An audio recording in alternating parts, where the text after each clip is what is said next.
All right, welcome, thank you, and we are really appreciated that you having us in your beautiful city. I see some sleepy faces and some of you are hungry, I know, and I was also going to sleep because of Fuat's presentation, I know, it's a little bit boring. So I'm trying to talk much more attractive things, I can say. First of all, my name is Oykun Satish. I'm from Palo Alto Networks and responsible for the Cortex XDR and the Cortex XOR product, which was formerly named as Demisto. I'm in the security field around 10 or 12 years, so working companies like Fortinet and Symantec, British Telecom, etc. So I worked a lot in different segments, endpoint security, web gateways, email, etc. So in the morning, Mr. Vedat just mentioned about something that security is getting much more difficult and challenging day by day because of the rising of the attacks or the vectors of the attacks, I can say. So let's a little bit deep dive on the history of what we have. So I don't know if you remember the days in the last of the 90s. So I remember it very well. So I was almost young, and I was in the other side of the security, and I'm trying to hack the system. So I'm trying to be a hacker. But it was really all good days, I can say, because I was doing really serious things on that days. We have Trojans, maybe you know, NetBus, back orifice, Sub7, etc. And I was really doing some special and serious things, such as opening the CD-ROM and closing it continuously, downloading MP3s from the victim's machine. So on those days, unfortunately, we don't have Spotify invented, so it's really a mess to find some MP3 files. So it was really challenging for us. But after that, in the 2000s, we got some much more serious things. And later on, we have ransomware, so everyone knows. And it's a good business for the hackers, by the way, if you are running a ransomware business. So they are basically renting as a software as a service, the ransomware product.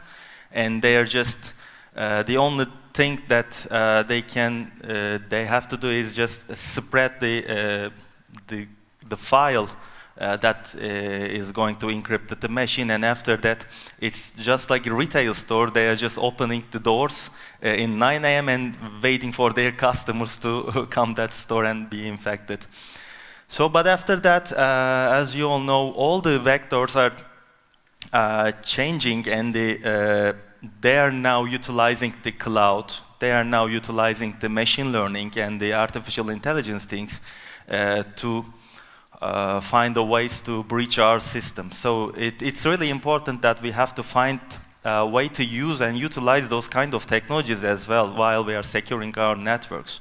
So it's really important, and this is a basic problem that why we are not fighting correctly with their attacks.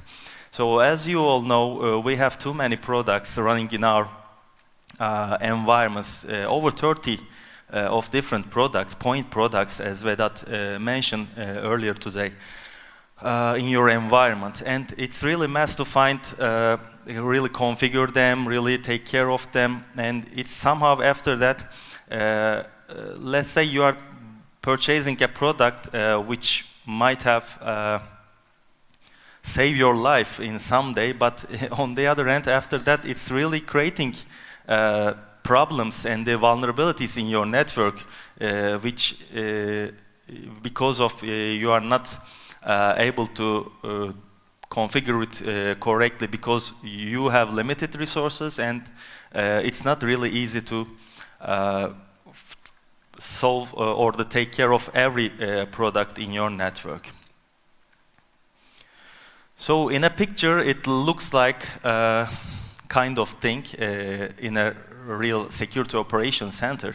So there are lots of different parties in your network, and some of managers and some CSOs. There are lots of cases, NetOps, IT help desk, etc. And when while a new incident or new case arises, so you have to deal with all parties to solve the case, and you are putting too much effort to do it as soon as possible. So, but as you can see, it's really taking too much time, and there is no real standard of to follow while an incident happens in your network. So our aim is to actually use a different way. So we still need some rules and some manual things, but we have to put that effort on the really low severity incidents, we can say. And if we are talking about the medium ones, for example, we have to use some correlated rules and got the data from the different sources, but it's still not enough. If we want to be a proactive way, so we have to use a real analytic-based, machine learning-based kind of technologies and get the rich data, quality data, and do the automation on top of it. So this is the only way we can secure our networks for today and for the future as well. So as Palo Alto Networks, what we are aiming that, as I mentioned, this is the what we almost have in our network. So we have some log repositories, getting the logs from different kind of technologies, and then we are putting some rules on it. If, for example, I got this alert and do this, and if I got this one and do another one, kind of very static things. And after we got the results, we have to put some manual process to resolve it and to respond it. So. And we believe that this is the important thing, that we need to have some good data,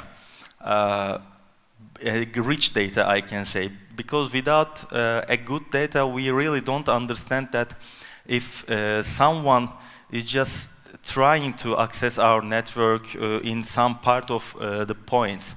So it's really important we are sitting on the correct places and getting the correct data. And after that, we have to put some analytics and then do the automation, and this makes our lives much more easier. So I will talk about the Cortex XDR. I will go deep dive a little more. But in the very first old days of the Palo Alto Networks, our vision is always just prevent everything we can. So this is the important part.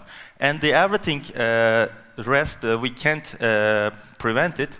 So we have to analyze it very well, detect it very well, and have to do and investigate it accurately and in a faster way, I can say. And after that, coming with the acquisition with the Demisto, we have to do automation and the response with all the network or all the IT products in our environment, which is important. We are not only doing the responding from the endpoint, for example, or the network. Everything, every weapon we have to put in the automation and the response, which is why Demisto, or in the new naming, Cortex XDR, is important for us.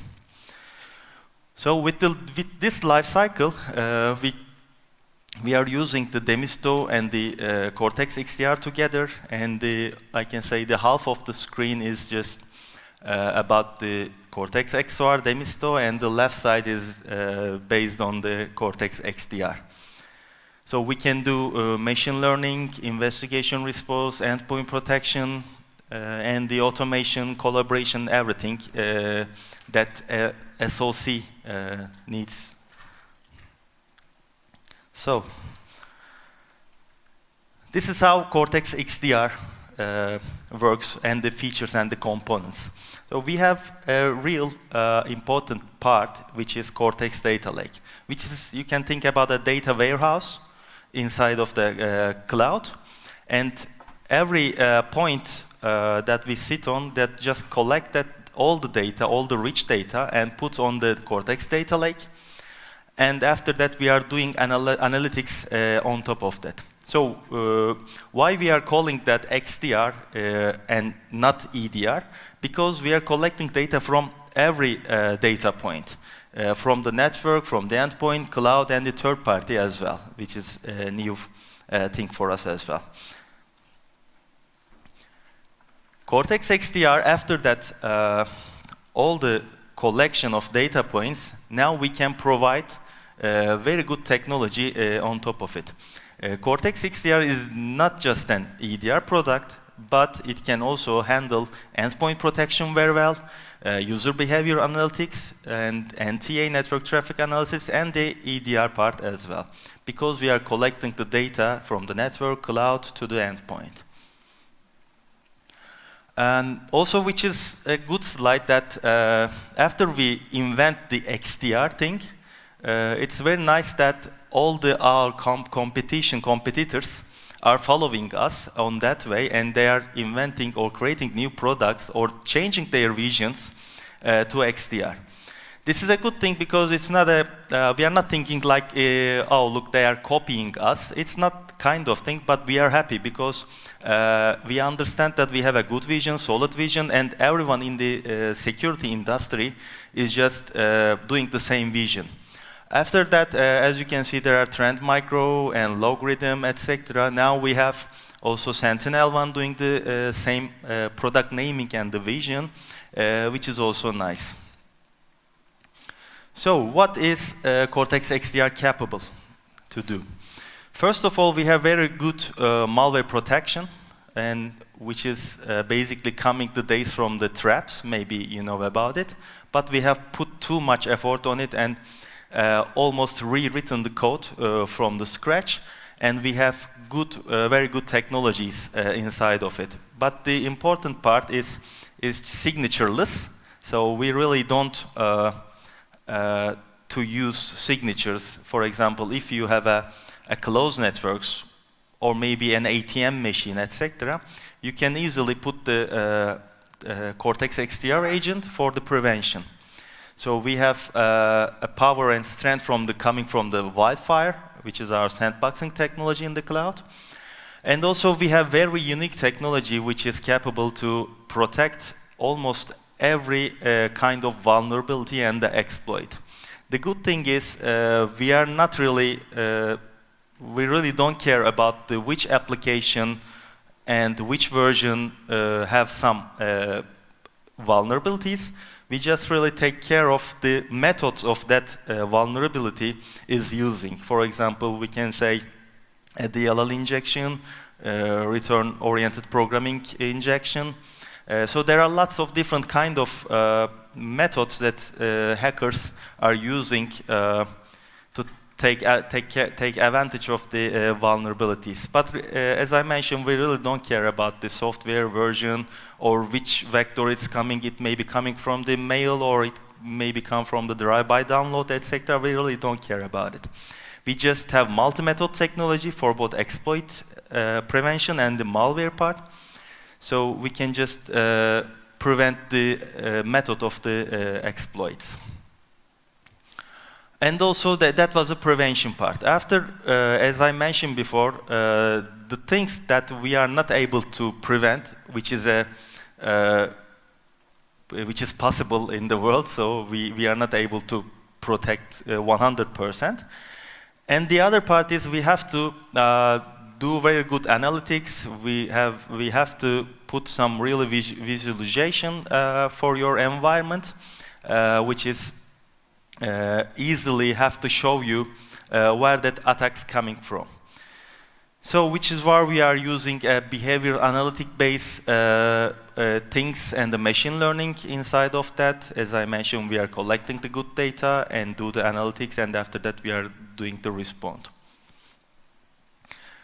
For the analytics part, we have really good investment on that time. In the very first old days, for the Cortex XDR, we just collect the data, do the analytics, and create very nice and the good visual alerts, I can say. But after that, we saw that in the environment, in the field, that okay, analysts have 20 different of alerts, which may different, which may be different categories or the severities. And after, for example, starting from the one of them and analyze the first one, after that spend some time to analyzing the second, third, etc. We may see some things that all the at the end of all the alerts, he or she finds the same attacker or the same problem that doing the same attack vector. So we decided to put some machine learning algorithm that automatically understand that if an alert or the attack coming from the different sources or the different maybe attacking the different machines, but if it's the same attacker and the same story, then we are collect and combine it under an incident page, which is basically an incident is just based from the different alerts which relates the same attack. So this is, we call it the unified incident engine, which is really important. And the other thing is we can able to show you root cause of the attack in a, I can say, one click. So you can easily see that where that attack comes from, which is the main process, and who is responsible for that attack. It almost automatically do everything for you and show you the result of the or the starting point of the attack. So on the, after we understand that where it comes from, and then we can put some response on it. We have lots of different response features, and the most interesting one is the you can able to connect the remote machine, the victim or the client that we have in our network, and do some operations for incident response. For example, you can in real time see that they are the process list, their file inventory, the directories, and you can able to download or upload some files that maybe you need in your investigation, such as maybe you want to create a memory dump from that machine. Now you can put your tool to remote machine and run it. And also we can able to run Python commands, PowerShell scripts, and the just basic command line things as well. So which is really powerful. And also very near feature, we will let our analysts to create their own sample, own scripts, and we will allow to run it on all the environment. So maybe you may need some additional information with doing your scripts. So it is very important that we have we have a new feature. Now we are able to collect into third-party firewalls for the network part. In the first versions, we are just able to get or to grab data from our next generation firewall products, and lots of customers are asking that why we are not able to collect the data from third-party firewalls such as Cisco Checkpoint and the Fortinet. And we said that why do you need in some way in future everyone will use Palo Alto Networks firewall. So just kidding, but it's important that we have to put that thing, and now we can able to collect syslog messages from those firewalls.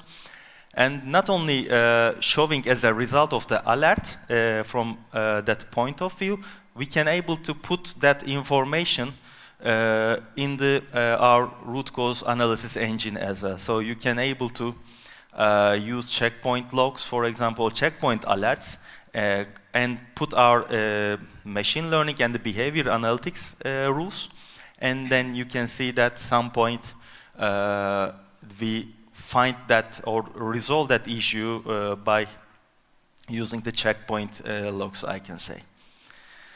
On the endpoint management part, so also it's an important part because the future most probably is again unfortunately going to combine all the endpoint stuff together.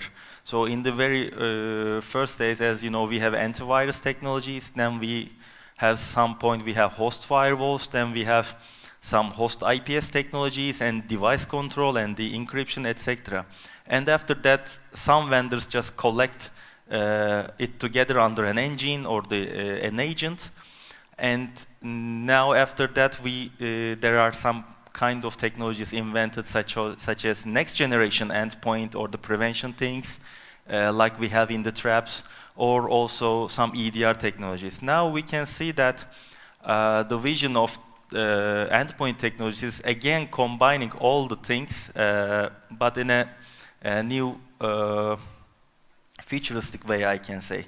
So what we are trying to do, also putting some kind of endpoint technologies to our agent, and we will also have more about it. The first thing is now we can able to manage your USB devices in your network, which is important. And also very soon we will have host firewall capabilities and encryption capabilities, which takes advantage of the Windows firewall and the Windows encryption mechanism. So which is important, and now we will able to say that now you can get rid of your, for example, Symantec endpoint, McAfee endpoint, and put our XDR agent safely. So this is very good, and we are really proud of these results. Maybe you know the Mitre is the one of the independent company. They are actually providing a kind of framework. There are many things inside of the framework, and it's not only thing. It's not all about the products that we have to put to cover on that framework. Also, you can, for example, do some things with the Windows group policy, etc. But it's a very good way to protect your network. And if you follow the Mitre, for example, you can almost be sure about that you are safe. So we are also attending the test of the Mitre, and our product is have the most coverage of the Mitre attack framework, and also with the multiple different tactics or the features we can use it. Also, end of this month, there's a new Mitre test scenarios we'll be announcing. So we believe that we will be good on that one as well. So wrap up. So as we can, as I mentioned, we are aiming a much more efficient security operations center, and we have to use the automation, machine learning, like the attackers use. So with the Cortex XDR technology, we will try to help you and minimize your risk, and in an efficient and fast way, I can say. So thank you so much, and thank you for attention. If you have some questions, thank you. So I believe no question is Oykun. Anyone can catch him in the hall. I will be Thank around. you a lot again. You're welcome. We will move forward. Да, будем двигаться дальше. Немножко